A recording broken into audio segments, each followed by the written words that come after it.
সমস্যা ফেলে দেওয়া হচ্ছে না? আপনাকে বলে এই যে আপনি শুনছেন কিনা, আমি ফখরুল সাহেব আমাদের মহাসচিব, যখন যদিও আমি এখন দলের কেউ না, আমাকে সাসপেন্ড করা হয়েছে, তবুও বলে আমাদের মহাসচিব জনাব ফখরুল ইসলাম আলমগীর, তার মতো একজন ভদ্রলোক রাজনীতিতে খুব কম আসে। উনি কিন্তু আমার চেয়ে 1 বছর, ওনার বয়স এখন 79 বছর।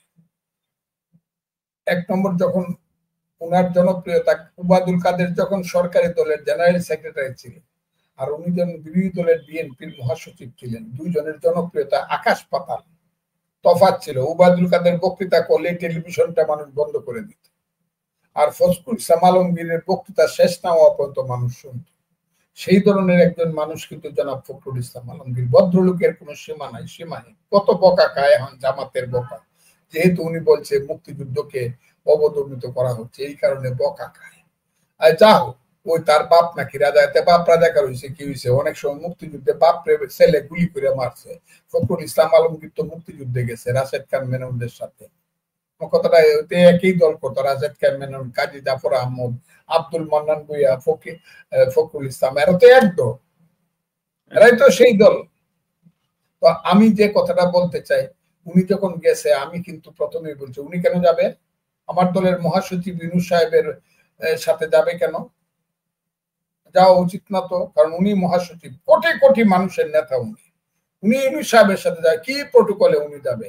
কারণ দেখা যাচ্ছে তার সাথে যাচ্ছে আবার একটা ছেলে এনসিপির, এর দলই পাইছে না, কি বলে, রেজিস্ট্রেশন পাইছে না, মার্কা পাইছে না দল, এই দলের ছেলে যাইতেছে, যার 3টা লোক নাই, মিছিল করলে 5টা লোক হয় না, যারা রাস্তা দিয়ে হাঁটলে পরে রিক্সাওয়ালা থুতু দেয়, সেই ছেলেরে নিয়ে যাইতেছে।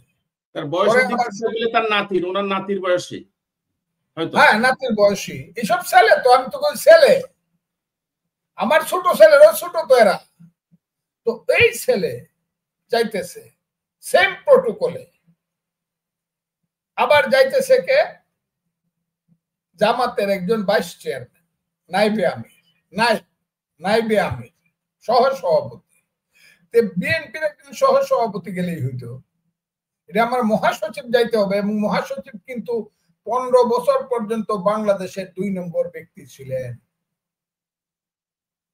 কেন আপনি বলবেন?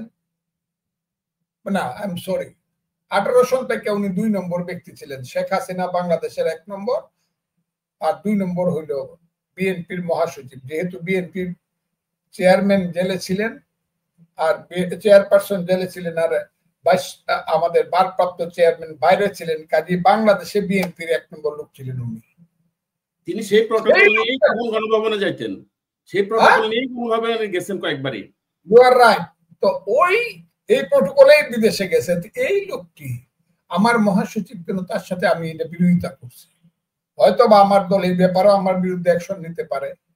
আমি বলছি এটা মানুষ মনে করে it gives a wrong news to the people.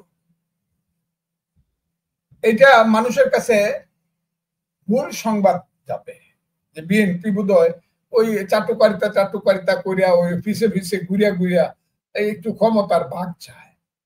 আর যাইতেছে কে?